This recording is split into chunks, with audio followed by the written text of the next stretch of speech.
This is a special documentary on how to make Raspeballen or Kvamme. And of course you first start with potatoes, and you need to peel them. Long potatoes make it less work, and get them all peeled. Slice them in long, thin shapes like this, and get your flour ready,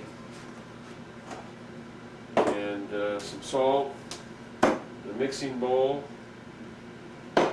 Then you'll need to have some ham hocks boiling, so you get some good stock.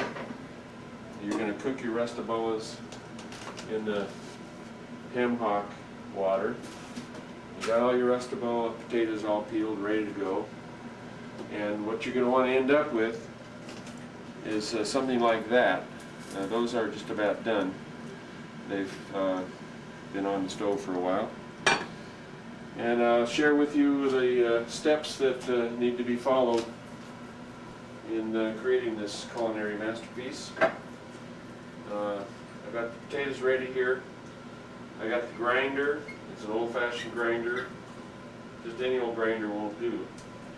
I got a pan underneath to catch the water. You can see a considerable amount of moisture that's come out of some of these potatoes. I'll pour some of that water off and show you what's left. Plain old potato starch. Mom told me in Norway they saved that and used it for cooking later on. I throw it away. And so you begin to grind. And this is the labor-intensive part of the process. And you just keep grinding away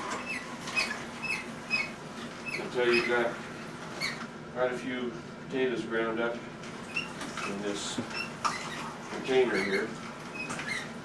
And then once you've got them ground, a batch at a time obviously, you can't grind them all or they'll turn dark on you. It doesn't take long before they start to turn real dark, and you don't want that. You want it to be as white as possible. Keep grinding.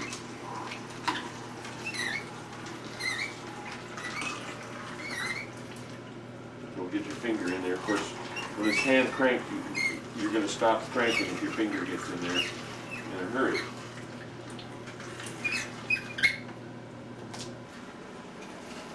Okay, I think we've just about got enough potatoes ground up now. And we'll go to the next step, which is the crucial one, or at least one of them. Put the ground up potatoes in this bowl. A little bit of salt. Can't remember exactly how much, but I just sprinkled some on there. People can always put more salt on if they need it.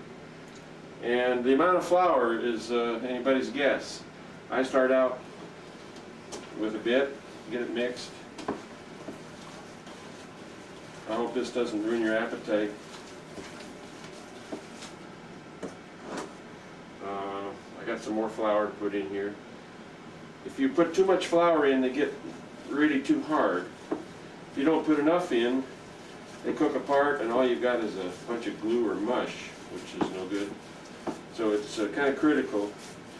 And about the only way you can tell, at least the only way I can tell, is guessing, and also by the feel. It depends on how sticky the potatoes get. If you put too much flour in, it gets real sticky and it just sticks to your hand. This is kind of normal here.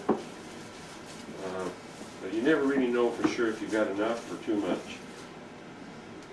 I used to ask Mom, well, how much flour do you put in? And she could never say.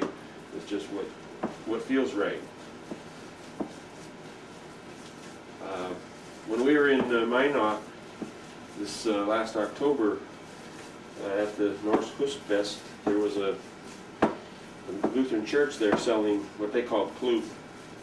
We call Raspeballen. They were selling a lot of them. They were really hard and gray. They were fairly big. They sold them for $2 each. You got them in a little paper bowl with melted butter on them. They were pretty good, but I like to think that John and my Raspeballen are better. Rolled up, something like that, you drop it in the the boiling water, but you don't want the water to be too vigorous in its boil. You don't want a rapid boil because that might blow them apart. So you have to kind of control that. Of course, as you put in the cold Raspeballen, the water kind of slows down some. But it's a matter of forming them. I suppose something like making meatballs, only bigger. I don't know. I've never made meatballs. But roll them around.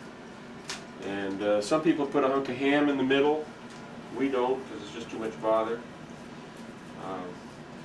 Incidentally, last summer we discovered a little restaurant down in Alaska where they serve Raspeballen now and then. I think about once a month, or was it once a year? Once a year? Once a year.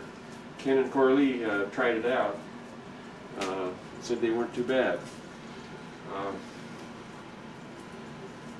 So we just keep dropping them in there. I don't know how long they take to cook. I'm told that some folks put a little baking powder in the mix. That probably makes them fluff up more.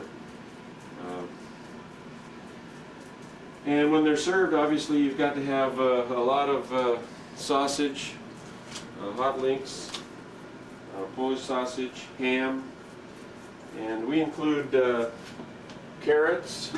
Oh, those are rutabagas. We include rutabagas, boiled, and carrots, which are around here somewhere.